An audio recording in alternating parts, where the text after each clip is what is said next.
Welcome to the Brigham Young University Family History Library webinar series. Thank you for joining us today. My name is Braden Knudsen. I'll be your host for this webinar. As we get started here, we'd like to invite you to participate in the polls we have down at the bottom of the screen. Especially let us know what genealogy topics you'd be interested in hearing, and we'd love to try to circulate those through our monthly schedules and try to get as many of those topics covered as we can. Our next webinar will be tomorrow, the 29th of September at 4:30 p.m. Mountain Daylight Time. The webinar is titled Family Tree Reasons Statements Made Easy, and that will be by Catherine Grant. So we hope you can come back tomorrow and join us for that one. It'll be a good one. Come with questions, and we'll all have a good chance to learn together. So today we'll be pleased to hear from James Tanner, who will be giving a presentation titled Basic Series Part 2, Beginning Descendancy Research. James Tanner has a bachelor's degree in Spanish and a master's degree in linguistics from the University of Utah. He received a Juris Doctor degree in law from Arizona State University. He worked for 39 years as an Arizona trial attorney. He previously owned a retail computer business and an Apple Macintosh software company. James has over 35 years of experience in genealogical research and is a blogger for Genealogy Star and the blog Rejoice and Be Exceeding Glad. He served for 10 years as a missionary at the Mesa, Arizona FamilySearch Library and is currently serving at the BYU Family History Library. He is the co-author or author of over 25 books on genealogical research and has presented at expos and conferences around the U.S. and Canada. James has 7 children and 33 grandchildren. And as we turn the time over to James, I'd just like to remind you that we do have a little questions box on the right-hand side of the screen. All questions are welcome, and we'll make sure that we get all of those answered by the end of the presentation. And we will turn the time over to James. Howdy, this is James Tanner. We're here for another BYU Family History Library webinar, and we would remind everyone that these webinars are being recorded and uploaded to our BYU Family History Library YouTube channel. And we'd encourage all of you to subscribe to our channel. Subscriptions and likes are helpful because they help us to be pulled out of the mass of millions and millions of videos that are uploaded every day. So thank you. Now, this is a series. We haven't tried that particularly a lot on our BYU channel before, but we do have some series. We have a basic series for FamilySearch, and we have some others webinars that have continued over multiple hours of presentation. And this one we're aiming at calling it a basic series, and this is part 3, and we're going to talk about descendancy research and get right into it. First of all, understand that these presentations on this basic series are based on the content of the Family History Guide. The Family History Guide is thefhguide.com. It is the official FamilySearch training partner, and it is an expanding and exciting program that is now being used around the world for training and learning about genealogy and genealogical research, and now specifically about 4 major programs: FamilySearch, Ancestry, MyHeritage, and Find My Past. There are different tracks for each of those programs, and you can learn the basics of all of those programs and then into more advanced subjects like research and DNA and things like that. So this is as the official training resource, we've decided to use that kind of as the pattern. First of all, the Family History Guide is we're also going to use FamilySearch.org as the basis for this. The reason for this is primarily the program's free. Now, some of the other programs obviously have different features and even perhaps some desirable features that are not in FamilySearch.org. But as a free online program, it is extremely valuable because it provides if you want to call it that, a clearinghouse where people can put their information and see exactly what everyone else in the genealogical community has about that particular person or family. And for most of the features of FamilySearch.org, no registration is required, but it is necessary to have a free registered account to use the family tree. And the FamilySearch family tree, once again, is free. I've got to emphasize this. And free means not that they're going to have an upgraded version that's going to cost you money, or that there's a professional version out there that you're going to have to buy, but that it really is basically free to everyone. It is also unified, and unified means that everyone who is using the program sees and can use everything at the same time. So if I make a change to one of my ancestors and one of my relatives happens to be looking at that ancestor at the same time, then they will actually see the change. It works in what's called real time, meaning changes that are made immediately and are visible to all users of the program. And that creates, in a sense, a collaborative environment. It's not collaborative by choice, it's collaborative by the fact that since everybody's there and everybody's working on the program and can make changes to the program and edit and add and delete information, that it is by nature and by force, actually, by requirement, that it is collaborative. And so this is a new environment, in a sense, for many, many genealogists out there. Not too many people who are doing genealogy today have experienced collaboration at this level. And it does cause some concerns and some questions. And I might point out that that I have done a number of different webinars on the subject of the collaboration or changes being made to the family tree. And if you have that concern, I'd refer you to some of my recent webinars on changes. So today we're going to talk about descendancy research, and from the standpoint of a traditional genealogical environment, say what I started with probably 35 years ago, I would guess that descendancy research was almost unattainable. For me, starting out as a genealogist and doing research, there was no online research at all. In fact, this long predates the establishment of the internet and any kind of online connections. But that in those days of mainly paper-based genealogy, doing descendancy research involved a tremendous effort and a lot of work. First of all, descendancy worked only with near relatives. If you started off into trying to find the descendants of your ancestors, that got to be extremely complex. The main reason was because you knew, for example, let's kind of tell you how this works. If you knew your father, for example, some people don't, but let's assume you do.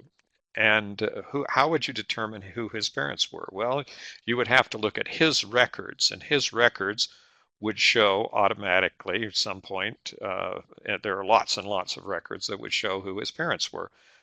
Might be school records, military records, birth records, marriage records. I mean, there's all sorts of records that would show who his parents were. But now you're back to his parents, and every generation that you go back, the number of records available decreases. Doesn't measurably decrease to any great extent in the first 100 or so years of going back in time, but after about 200 years it does decrease. But marriage licenses and other evidence of people's parentage don't show automatically all their children. So starting to do research that at that point in time that extended, in a sense, sideways and identified the children of your great grandparents was not an impossible problem. In other words, to find out who all my uncles and aunts were was not impossible, even going back a few generations or even many generations. Uh, but once you got to the point of having a name for a child of of a direct line ancestor, one of your potential uncles or aunts, great great greats, uncles or aunts, then the question was, how did you find their marriage records? Well, then you had to do research about that person. And those records, first of all of these records were scattered all over the world, and it just became a very difficult task. And so the effect of this was that at the time, in those early years, for me, the early years of my research, I really didn't have any resources to add in the children of my grandparents and the children and their children and their children and their children. And in addition, there was another issue, and the other basic issue was that the emphasis of doing genealogical research at that time, and for many of those years up until almost very recently, the whole idea of doing genealogy was to trace your ancestry. There was no real compelling movement or interest in finding the descendants of your ancestors, all of your cousins that are out there. Now, some of the kind of revolutionary things that have happened is beyond the internet and beyond all of the online records is the idea of DNA testing. And DNA testing has opened up a whole new area of identifying your cousins, the descendants of your ancestors. And there's now many compelling reasons to investigate who the descendants of all of these people are that you have listed in your standard pedigree chart. Uh, these people all together are called your cousins. They are descendants of your direct line ancestors, your grandparents. Okay, so who are the ancestors' descendants? Well, we define descendants in a lot of different ways, and this is another reason why the descendancy research has turned out to be a challenge, a greater challenge than doing ancestral research back through your ancestral lines. First of all, you have relationships that are biological. So those are the fundamental biological relationships where a child has one father and one mother, and that's natural. And no matter how many different, whatever you want to call it, alternative marriage arrangements or lifestyles that we have out there, the reality, as far as we have it today, is that there's still a biological father and a biological mother. And that has been the thrust of most of the research by up till now. Now, we also have adopted parents, and so you have a possibility of having even a greater emotional involvement and attachment to your adoptive parents than you may have had to your biological parents. And this is going down with descendants because, yes, there are people who are adopted into families and they become part of your cousin's relationship. And then there are step relationships, people who are only related because they have a common person, people who are married in the relationship. In our society, depending on the society, but in our society, um, there is not an overwhelming amount of cultural and interaction between step parents of the same marriage couple. So, for example, ask yourself what's your relationship. If you have married children, you may know you of course you know your stepdaughter or your stepson because they're married to your daughter or your son. But how well do you know their parents, or how well do you know their siblings or their extended family? Well, this may occur, and you may know the person very well because they may very well be one of your friends or a neighbor or somebody that you've known all your life, or you may live in a very small town. But there is really no mechanism that creates this sense of family and belonging to step children. But when you're doing descendancy research, all of the descendants of all of the people are your cousins. So you're actually related to all these people. So even if you think of in terms of this person is married, my uncle married this person who is now my aunt, their children are all your cousins. Even if they get married and have children, those children are still your relatives under our particular Western European based um, uh, system of relationships. So there's a lot of people out there, and foster children show up in the mix. It's sometimes difficult.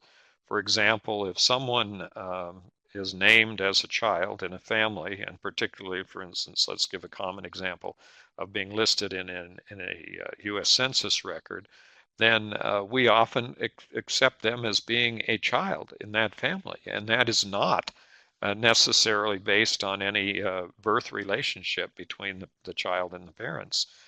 We may not have any other records that indicate that this person who is named as a child in a U.S. Census record is not a child. They may be, though, adopted a step or a foster child and not really a biological child. And there's one more level, and that's guardianships.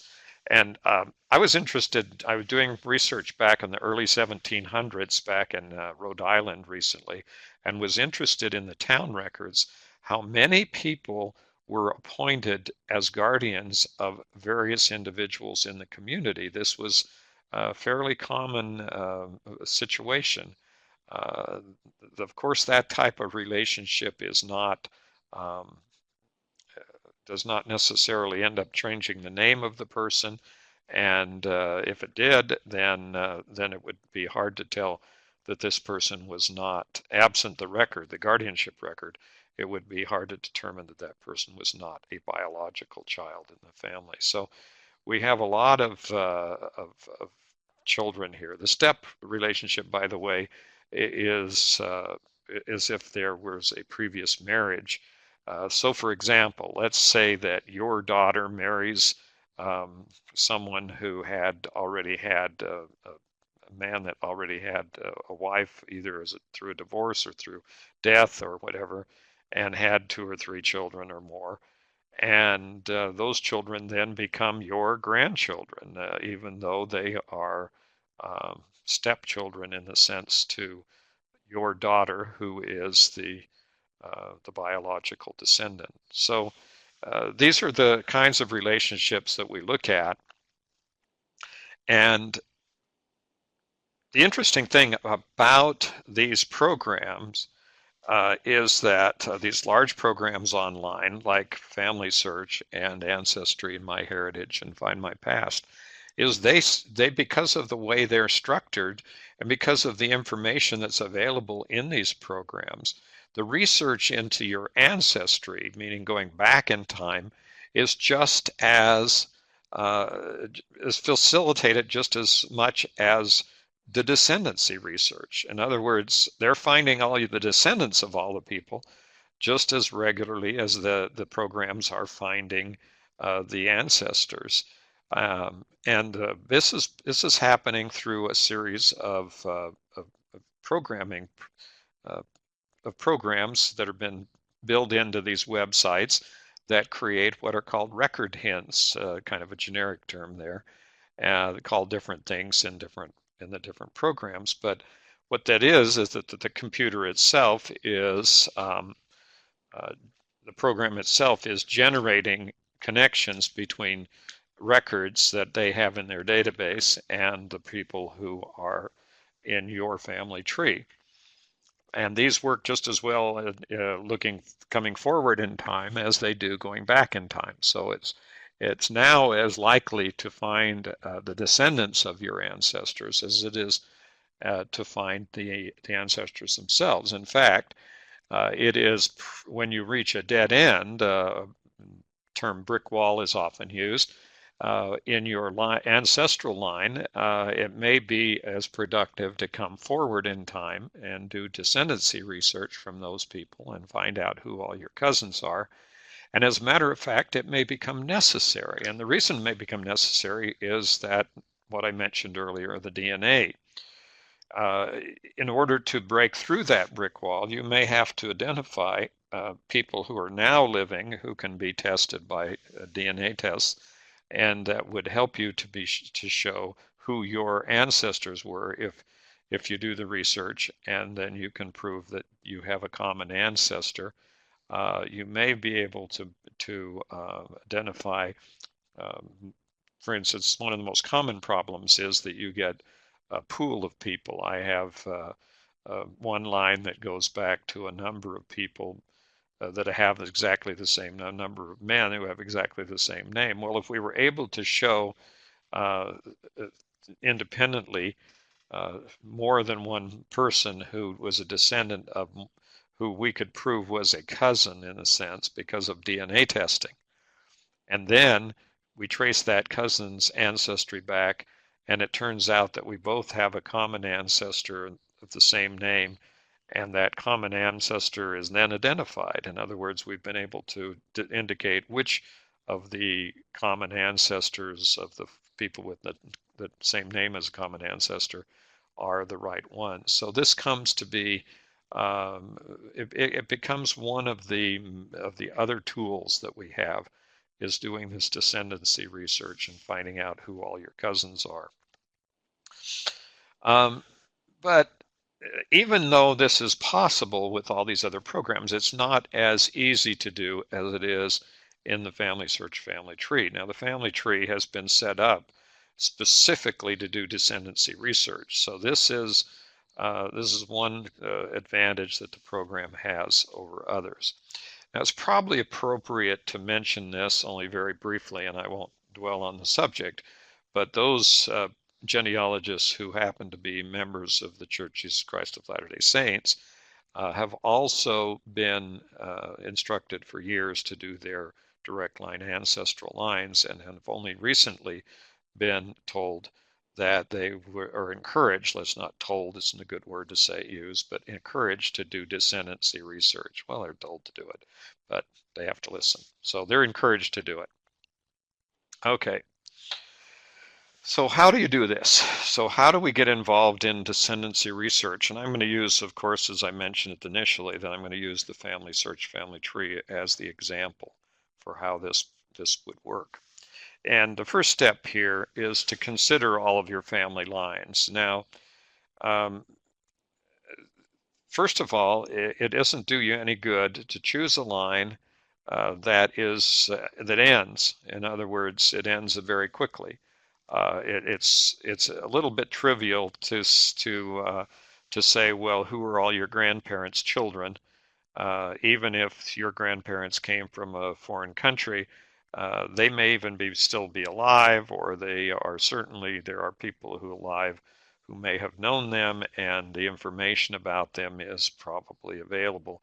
Now, some of you, of course, listening to this, or who may listen to this, may have family lines that are very, very difficult. Well, these are not the lines that are productive for descendancy research, because you just can't get back in time far enough. I mean, it's just a simple matter that you have to have some descendants to work with. So you really have to look at your family lines and decide on a line that has potential to have descendants. Well, for whatever reason, my particular lines on all of my family lines, every last line of one of my family lines goes back multiple generations. Enough genealogy or family history research was done by my family to give me a good basis for going back 6 generations and 7 and 8 and 9 and 10 and further back on many of the lines that I have. And so so I have a really a very, very large pool of potential ancestors. Now, many of you, if you do concerted research back 2, 3, 4, 5, 6 generations, will also create a rather substantial pool of potential relatives. So you work your way back, and the important part here is when you're doing your research back on your ancestors and your direct line ancestors, as we refer to them, you the important thing is that you verify the relationship links with each of these ancestors. And this is especially true if you get into the alternative relationships that I mentioned in adoptions and stepchildren and things like this. It's important to understand what those relationships are. And this is especially also true, particularly true, if you're going to do DNA testing, because if your goal is to attempt to determine whether you have share a common ancestor with one of your relatives, you should be reasonably sure, and reasonably, more than reasonably sure would be a good idea, that the information that you're relying on in the paper records and the research that you've done have been adequate in indicating who these people are. So the first test, I guess the first thing to get started in doing some descendancy research is look for a well-documented ancestor who lived a few generations back in time. And then consider all the sources and all the memories and all the information that you have on this ancestor. Make sure that you understand who these people were and are reasonably sure that they are related to you. You don't want to do all this work, find out down the road that you weren't even related to these people. Um, don't accept, by the way, what is commonly put into the online family tree programs, especially looking at those entries that have few or no supporting sources for the information that purports to connect you with certain individuals. There's a lot of automated programs out there now that will search the family tree and look for connections and relative connections, and you need to be very, very careful when you're going to actually do some research. They're fun. I mean, it's interesting to get into a group and everybody logs in and finds on their smartphone, and the program goes onto the family tree and tells everybody who's related and who your cousins are. Those are kind of very interesting programs from from a entertainment standpoint, but from a research standpoint, they are can be misleading at best and a disaster at worst, because if you accept that as being correct and true, you simply are not, you can't do that. You have to go back and verify all the connections back to the common ancestor. And of course, some of those relationships are like 10 generations, five 10 generations with 5 generations removed and that kind of stuff. And those basically are not even, you can't even do the substantiation of those. Okay, and make sure that the information in the family tree is reasonable and accurate. I mean, this is kind of what I'm saying is to verify and understand that this information is more than just something that you look at and accept, that you actually have to do the work behind it to verify that the information is correct. So once you choose a verified ancestor, now I'm going to choose one of the Tanner line that I have. In this case, there's about 62 sources and 23 memories added to Joshua Tanner, and I can verify that I have a pretty strong opinion about the connections and that they are all accurately documented as much as possible to presently. And so he's back there in the 1700s, was born in 1757 up in Rhode Island. And so he is a documented person. I found the actual birth records I found records of his family and wills and other documentation that's available in the Rhode Island records. So now you're going to view that person's detail page. Now this is a person page, or the detail page for that person in your record. And at that point, you're going to go into that record and view the ancestors tree. There's a link here, and you'll notice there's another link up in the upper left-hand corner that says tree. And that's the general tree. But when you click on this, view the ancestors tree, what that does is it puts the ancestor in the middle of the landscape view. So what you have is your ancestor there in the center. To the right, you have that ancestor's grandparents, their ancestors, and to the left, you have that person's descendants. So that puts them in the middle of this and gives you an idea of what information you have showing their ancestors, and it shows to the right, to the right and to the left, it begins to show their descendants. Now, if there's nothing on the descendants except one person, that means that you've only verified one person in that family. Now, that's going to be basically where you're going to start, because you're going to start try to find out what other children that particular person had.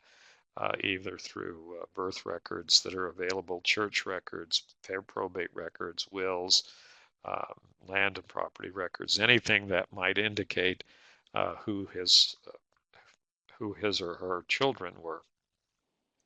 Okay, so then you can go up into the left-hand corner of the Family Search screen and choose the Descendancy View. That's one of those little icons that are up there, and it's the last one to the right that looks like a couple of lollipops, and that's the Descendancy View. When you get into the Descendancy View, then there's you can choose to expand through generations. Now, if you click the expansion of generations, there may not be anything there. In other words, nobody's done the research and they don't know who the descendants are, and that's obviously where you will start to do your work, your research. But here, in this case with Joshua Tanner, who is the one I'm using, um, there are plenty of descendants to show up. So here's one level of descendants would be the ancestor and his wife, and uh, two generations would be the ancestor, his wife, and children, and then the grandchildren and the great-grandchildren, and then on down. And you can actually keep going, but the overall view. Now, what can happen here is very simple. You realize, of course, that you have 2 parents and 4 grandparents and 8 and 16 and 32, 64, 128, 256, 512, that whole sequence there of doubling every generation on base 2. Well, okay, how many descendants do you have every time you go back a generation? Well, you have no idea, because you don't have any idea how many children each of those ancestors and each of their children and each of their children had. In this case, these people, my ancestors here, had very large families. My great-great-great-grandfather had 21 children. So you can see that they could be thousands of descendants as you come forward in time from any one of these individuals. And this gets to be the further back, every time you go back, the potential number of descendants effectively doubles. So if you have thousands of descendants, then you may have tens of thousands and up to hundreds of thousands of potential relatives. So this is a great pool for doing research and adding in information to the family tree. Now, what does this help you do? Well, let's keep going back to the idea of building a family, an extended family for all the people who existed on the face of the earth. Now, this is the ultimate goal of the family tree. So uh, any kind of addition of people to the family tree uh, adds additional people that will be taken advantage by others. Um, this is basically a sharing proposition, because every time I add a descendant's name in there, obviously someone who is living today, perhaps, unless that line ends for some reason from failure to have any children, then in any line that was continued through births, then there's somebody alive today who is a descendant and who is my cousin. And so we basically increase our cousins pool very dramatically. Presently, for example, in the myheritage.com program website, I have they automatically find connections between my family tree and other people's family tree, and those connections now in that program exceed 100,000 possible people. And so, this is an overwhelmingly large number of people, but it does generate a lot of time and a lot of things that you can do. This is kind of like when you get into this, um, when you're first into genealogy, it just gets progressively more difficult to go back each generation. It's just the nature of the beast here. And so what happens is that people get discouraged because as they go back in time, they basically run into dead ends, and they can be if you're like in my family, there are dead ends that have existed for over 100 years, and so people doing research. So it's not like they're going to be easily overcome. But once you get into descendancy research, you find with the programs and with the tools that we have today, particularly FamilySearch.org and the web and the Family Tree program, the descendancy research is not only doable, it is enjoyable in the sense that you're able to actually find people from time to time, and sometimes lots of people. So here I'm going to expand it out 3 generations, and immediately we start seeing some very interesting things. Over on the right-hand side, we start seeing a whole list of icons, and these icons are indicate communication from the family tree program about the individuals that are being shown as descendants of your target ancestor back there, the one that you chose that was verified.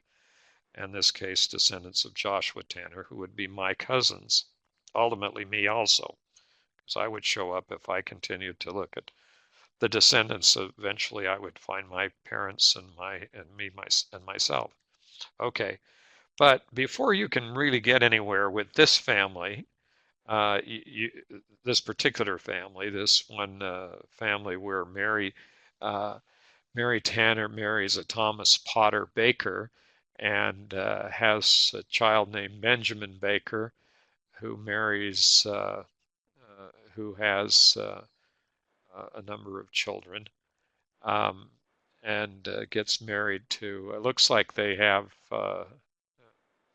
you know, basically understanding how this little diagram works is that uh, when it jogs in, that's where there's a marriage, and where it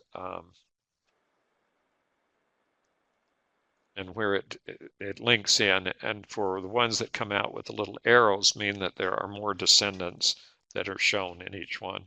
Well, over there you have to resolve those red big exclamation point icons. They tell you that you have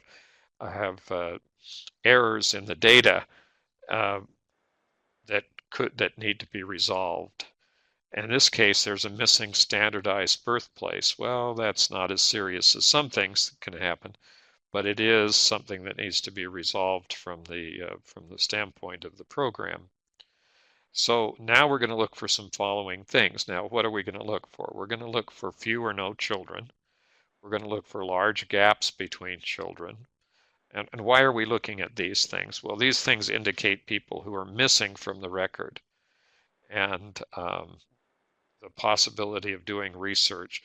And the interesting thing about doing descendancy research, in contrast to going back in time, you're coming forward in time. So as you come forward and start working, there are more records, and it gets measurably easier. And that's the word I use advisedly, but it does it does facilitate finding more records, having the people in more recent time periods. And particularly true in the United States, where if you get people who were born and lived their lives so that they were alive in 1850 and following, then we have the resources of the U.S. Census to help us to find the families. So there's lots, as you come forward in time, you gain more and more valuable records, and it's more likely that you're actually going to find the people. Doesn't mean there aren't people who are invisible or difficult, but that is a different story. And the next thing you'll look for is people that show that they had no spouse. They would show a birth date and no death date, and they show no spouse. Well, those people may have lived for a time long enough to have gotten married and had children. And so they're definitely candidates for descendancy research. And then individuals with no death date, um, obviously we have to know if they died. If they didn't die until they had got married, as I just said, and had children, then we need to find that. And then any individual that has no documentation, if there's no sources listed, their chances are that the family is not complete, and there's no way that the children, you can't expand on those particular individuals. Okay, so we're going to look for possibilities, and you've got kind of a good rainbow effect of icons over there. And you okay, so let me just explain this from the perspective that we're looking at for this screen. We're looking at the descendants of one of my great-grandparents, Joshua Tanner, who is, for any reference period, John Tanner's grandfather, excuse me, father, and John Tanner's father. And so all of his relatives, John Tanner's relatives and Joshua Tanner's relatives, are my cumulative cousins, all of his descendants. Okay, so, and they've been researched now for well over 100 years. And you would think that everything had been answered. Well, the answer is, because this is let's say, a relatively new emphasis on descendancy research, that there really are a lot of opportunities out here. Now, this is sprinkled with a number of icons. The little gold and blue icons with the Salt Lake Temple icon there is an indication that there is opportunity for members of the Church of Jesus Christ of Latter-day Saints to do some temple work. The blue icons, and those, by the way, will not appear if you are registered and are not a member of the Mormon Church, the LDS Church. So the blue icons are icons that indicate that they have record hints, and then the purple icons indicate whether or not there are sources, and also indicate whether or not there are possible missing children.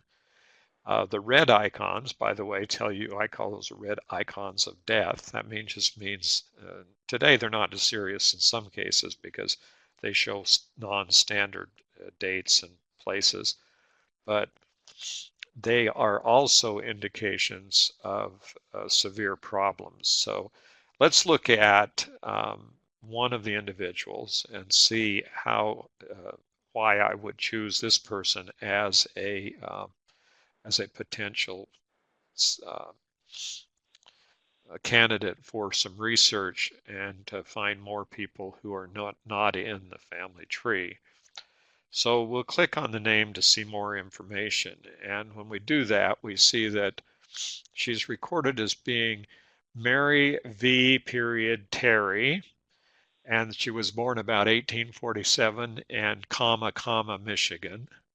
Wherever is, I have no idea. But anyway, no, that's ridiculous. What this means actually is that that there has been no work, nobody's done any research or anything on this person since they were created on a paper family group record a number of years ago. And those two commas were a way on the paper records to show that there was missing information.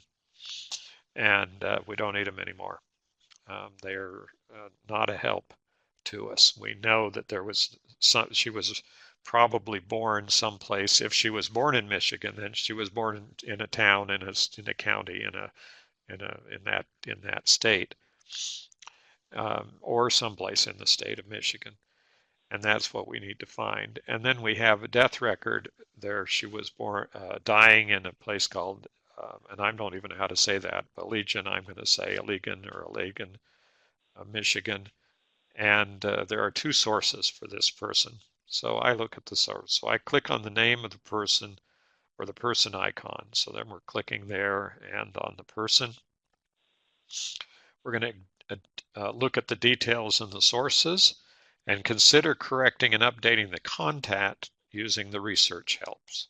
Okay, so we're going to standardize and correct the dates and places. So here we're going to look, and it says about 1847, ABT, which is a abbreviation for about.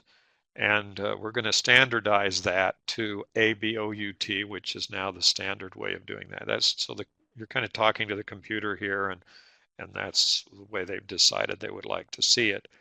And then we're going to put in Michigan, United States instead, and we're going to check the name, her name, uh, because that's what we're going to do, and we're going to do that by looking at the sources. So we're going to explore the records and sources.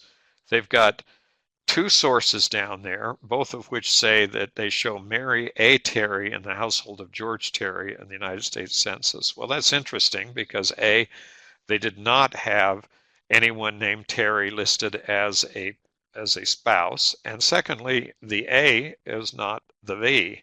So the name in the sources that were already attached here in the family tree indicated that her name was Mary A rather than Mary V, which may be a reason why nobody could find anything about her previously because they had her name wrong. So now we're going to change it to Mary A. Terry and make the correction because what? So now we get um, a record hint all of a sudden, and it comes up and it says that we're finding a Mary A. Cook, who was a Michigan death and burial, and there's a suggested record from FamilySearch, and we look at that record and we find out that Mary A. Cook was in the household of her husband had died, and that she was a housewife and she was married, and her father's name was George Terry. So this is Mary A. Terry, and her mother's name is Mehitable Baker, and that happens to be the people that we know. So now we know we have a lady who died in 1918, whose birth date is in 1848 in Michigan, and that her married name was Cook. Okay, so we've got kind of some information we can go on. So we add the parents and all of the rest of the information to the FamilySearch family tree, and guess what? We find out that Mary A. Cook was married, and we find out that she had a husband, um, and that we and had a family. So, contrary to what was sitting in the family tree, we now know that we have a whole family of people that we can work with here, and we can add in that new information. And also, like my request is constantly this, please add in the sources and read them. Look at what the source said. If somebody had looked at that, they would have realized that she was not Mary V, but Mary A, and they probably would have found more records for her. Okay, so that's kind of the problem that we're looking at. So now we're going to do the research. So now we can go out there and look for Mary A. Terry, and we can find and check for duplicates, of course, to see if there's anybody out there that's already in the program that somebody's put in a duplicate record. But then we're going to merge all the duplicates. Well, yeah, we actually find a duplicate, and she's married to Isaac Cook, and that's her, and everything matches. And so we go through the process and we find out that there are a lot of Isaac Cooks in the program, and they're married to a lot of Mary Terrys and Mary Cooks. And so we have a lot of duplicates there, and this is a common thing with the family tree. What we find out is that really a lot of different people did the research, but it's never been connected. And the whole purpose of the family tree is to be able to connect all of these loose ends that have been created by independent people doing independent research, and we can unify all that into the family tree and get the information into one place at one time, so we know who these people are and what's happened with these people. So we keep checking for duplicates, and we add in all the sources that we find, and this process keeps going on for a while until finally we have, as I see here, we have this many different sources for this person, and we pretty well now know who Mary Terry is. We now know who her husband was, Isaac Cook, and we know who a number of her children were. And this can go on and on and on, by the way. So now we go out and start searching on the other websites, and now we find a death record for Mary Cook. listing her parents, listing her exact date of birth and her exact date of death. And both of those pieces of information add and result in more records being found. And so we just, you can just keep going here almost indefinitely on this family until you have a fairly sizable family out there. Now, right now, you've got only one child listed, but that's, that's just the beginning, because there's still a lot more that could be done. We can find more children. We could find maybe they had one child, that's possible. They could have had 4, 5, 6, 7, who knows? There's lots of people out there and all of their descendants, and now you're open to getting the spouse of the child and so forth. So now if you ever get lost in FamilySearch, there's a way to get out, and that is to view the relationship. So there's a link here that says view my relationship. So if you ever wonder, well, how am I related to this person now that I've found her? And when you do that, you get a relationship chart that shows the closest relationship, the shortest line of connection. There may be others, but this is the one that FamilySearch has found that's the shortest. This person is definitely my cousin. She's definitely a direct descendant of one of my ancestors, and we have a connection here. So now there's lots of holes in what I've said tonight in this webinar, and basically, if you have questions or you have and you can't quite understand what I said, how to do this, then understand that the Family History Guide that I mentioned, the fhguide.com, has detailed step-by-step instructions on how to do descendancy research. So you get into the descendancy section of the Family History Guide for the FamilySearch program, and it will show you step-by-step, take you through the projects and the goals and the choices that will let you progress and understand how to do this very, very, just exactly what I just did in showing how to find a family in the program. Okay, so there are videos and handouts that are connected to the Family History Guide, and all of those are helpful and useful. Okay, well, thanks for watching. This has been another one of the BYU Family History Library webinars, and we encourage you to subscribe, and also if you wish to view the webinar again, it will be uploaded to our BYU Family History Library YouTube channel. Thank you. Thank you very much, James, for the wonderful webinar today, and we thank everybody for participating with us this evening.